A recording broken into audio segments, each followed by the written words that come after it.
Olá pessoal, tudo bem com vocês? Eu sou o Dani e bem-vindos a mais um vídeo. Hoje eu trago um assunto voltado ao entretenimento, diferente dos outros abordados aqui no canal, que inclusive eu indico que você vá conferir depois desse, onde eu proponho uma reflexão sobre questões comportamentais, de vivência, e que vale a pena abrirmos espaço para conversarmos sobre. Tem alguns filmes que a gente via na infância pensando ser apenas fantasia, mas que revendo hoje parecem quase uma viagem de ácido disfarçadas de conto infantil. São coloridas, poéticas, mas também estranhamente profundas e macabras.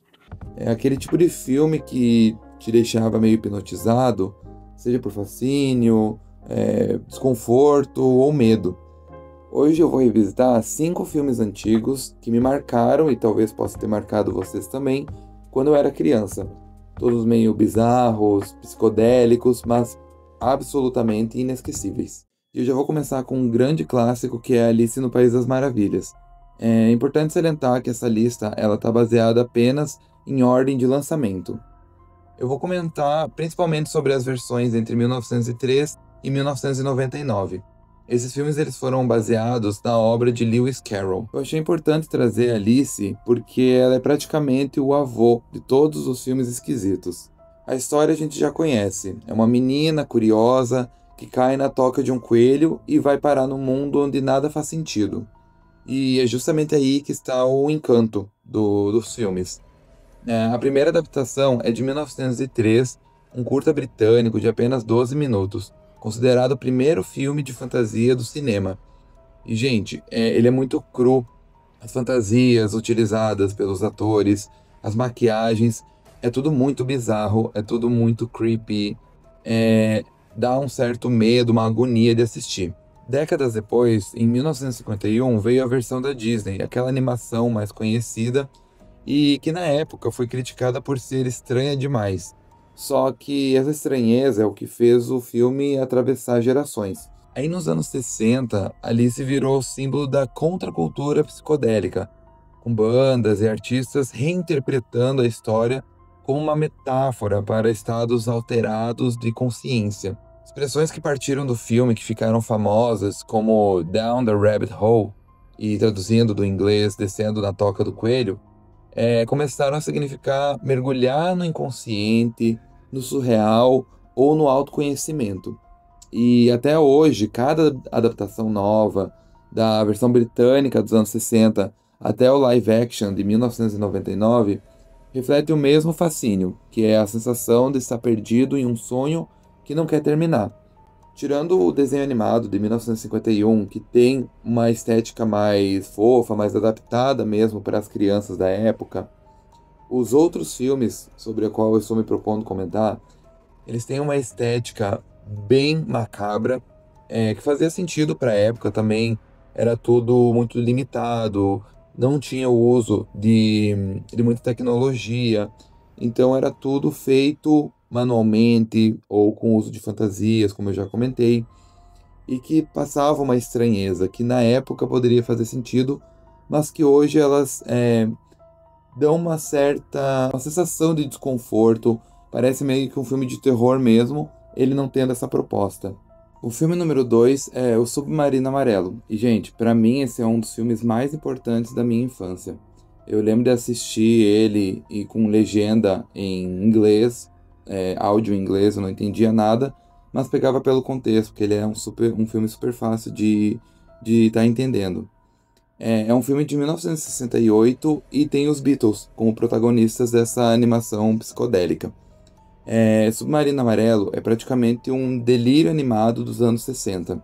O filme ele leva os Beatles para um mundo chamado Pepperland, que é invadido pelos Blue Meanings, que são criaturas que odeiam música, alegria e cor. Para então salvar esse lugar, eles viajam num submarino amarelo, passando por mares cheios de referências visuais, trocadilhos que podem se perder, inclusive, e nonsense puro. O interessante é que nenhum dos Beatles dublou os seus personagens, apesar de muita gente achar que sim. Eles foram dublados por dubladores profissionais, mas as músicas e o espírito da banda estão em todas as cenas. O visual também é um espetáculo à parte, cores vibrantes, distorções visuais, transições líquidas e personagens impossíveis, umas criaturas muito bizarras, muito creepy. O estilo da animação ela foi tão marcante que influenciou videoclipes, aberturas de programas e até os primeiros experimentos com motion graphics, que, resumidamente, é a técnica de dar vida a elementos gráficos, como texto, formas e ilustrações através de animações. O curioso é que o filme foi vendido como infantil, mas ele acabou se tornando um manifesto visual da era psicodélica, refletindo então a estética dos ácidos e a ideologia da paz e amor. A animação ela é quase uma viagem lisérgica animada, ou seja, que causa efeito alucinógeno. E o mais bonito é que, por baixo de tudo, ainda é uma história sobre o poder da arte e da música para transformar o mundo. Agora, um pouquinho da minha experiência enquanto criança, quando eu assisti esse filme, é que ela me transportava ali para um mundo muito mágico. Eu não, como eu comentei, eu não entendia muito do que estava sendo dito, eu pegava mais pelo contexto da história. Mas ele é muito divertido, fica vidrado o tempo inteiro. É muito colorido e ao mesmo tempo é muito bizarro. Principalmente pelas criaturas que eles criaram.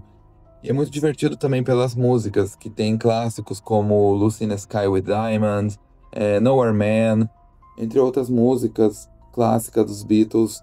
E meu pai, ele é fã dos Beatles, então ele tinha esse filme e ele colocava para eu assistir e eu assistia repetidas vezes. Então, até hoje ela me dá uma sensação nostálgica. O terceiro filme da nossa lista é Labirinto, a Magia do Tempo. É um filme de 1986, dirigido por Jim Henson e produzido por George Lucas. Gente, tem no filme David Bowie e Jennifer Connelly. Não tem como ser um filme ruim. Labirinto é aquele tipo de filme que parecia um conto de fadas, mas deixava a gente levemente desconfortável. Sarah, que é uma personagem vivida então por Jennifer Connelly, é uma adolescente entediada que deseja que o irmão bebê desapareça.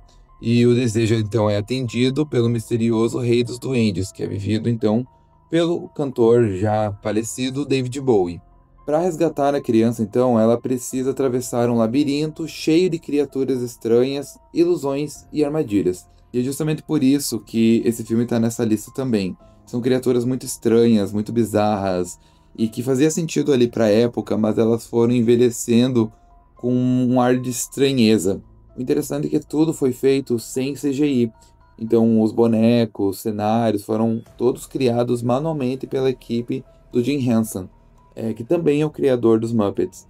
Com isso, o resultado é uma mistura então de conto de fadas, musical e um terror leve, com um drama psicológico. Um fato curioso é que na época do lançamento, o filme ele fracassou nas bilheterias, mas daí com o tempo virou um clássico cult, amado então por seu visual gótico e também por Bowie, né, que está simplesmente hipnótico. Ele tem aquele cabelo muito punk, as roupas e aquele ar misterioso. Revendo hoje, o Labirinto é quase uma metáfora sobre amadurecer, encarar o desconhecido e enfrentar os próprios medos, e aprender a separar o real do imaginário. E talvez por isso, quem assistiu quando criança nunca esqueceu. O próximo filme da nossa lista é um filme não tão conhecido, mas como eu falei, ele está aqui porque eu tenho um apego emocional por ele, já que ele fez parte da minha infância. E é O Elo Perdido, de 1988. Ele foi dirigido por Carol e David Hughes, e esse aqui é uma verdadeira joia escondida dos anos 80. Missing Link, que é o nome original, conta a jornada então de um ser meio humano, meio macaco, e que ele tenta sobreviver sozinho depois da extinção de sua espécie. No caminho, então, ele testemunha a natureza em sua crueza, né? A natureza como ela é realmente. E o filme ele é praticamente mudo, então não tem falas, só com sons, gritos e uma trilha atmosférica. E a trilha, ela deixa o filme extremamente bizarro. O que faz então a experiência ser intensa e contemplativa, misturando elementos de aventura, drama existencial e essa estética quase documental e experimental. O tom ele é melancólico, com algumas cenas perturbadoras e desconfortantes. Aqui, pessoal, eu dou destaque para duas cenas onde então esse elo perdido, ele usa uma ferramenta para matar outro ser, se eu não me engano é um macaco, e escorre o sangue pela pedra. É uma cena bem perturbadora. Outra cena que me deixava muito angustiado e que deixa até hoje, por isso ela tá nessa lista, é quando aparece uma silhueta de uns seres humanoides, um pouco alienígenas, eram bem magros, assim, uma sombra preta que encarava esse ser macaco e eles desapareciam. Então a trilha sonora também ela deixa a cena mais tensa ainda. Inclusive o uso da maquiagem e daquela fantasia de homem macaco, ela é muito realista, né? Então ela deixa esse ar de desconforto, que, como eu comentei, parece realmente algo documental, embora você saiba que é fantasioso. É uma atmosfera muito creepy, principalmente para uma criança.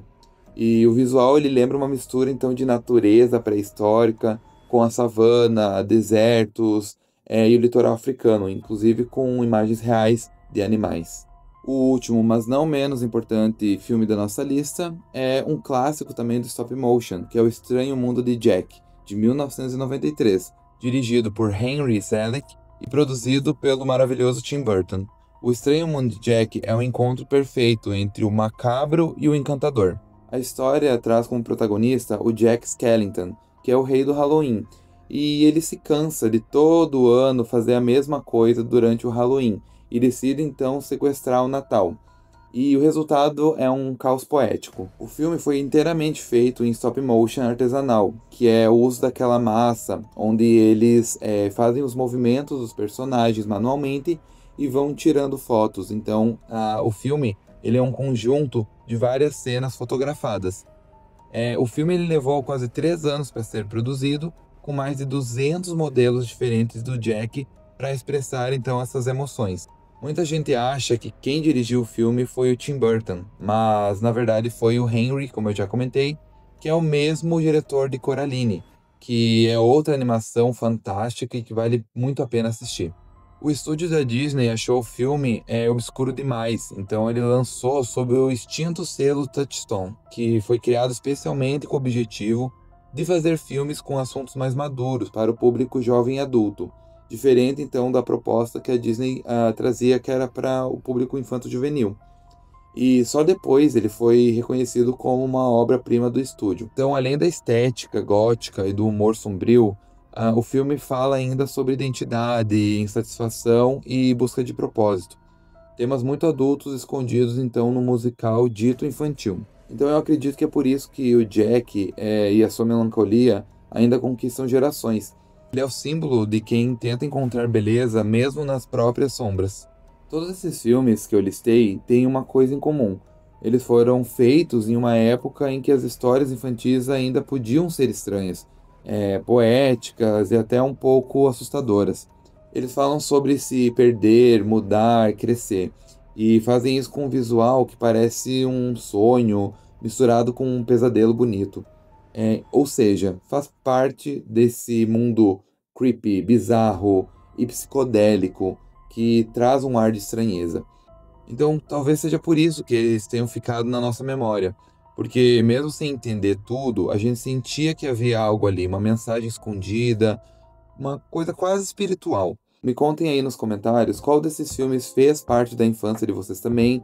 Podem acrescentar outros também que não estão nessa lista, que se vocês quiserem eu posso fazer uma parte 2 com essas viagens cinematográficas que moldaram então nossa imaginação e que até hoje trazem um ar de nostalgia, mas também de encantamento. Então é isso, pessoal. Um beijo, muito obrigado por terem ficado até aqui. Não deixem de curtir, de compartilhar e de comentar principalmente. Eu quero ouvir a opinião de vocês. E eu demorei um pouquinho mais dessa vez para postar o vídeo, mas postei. Antes tarde do que nunca, né? Que se dane.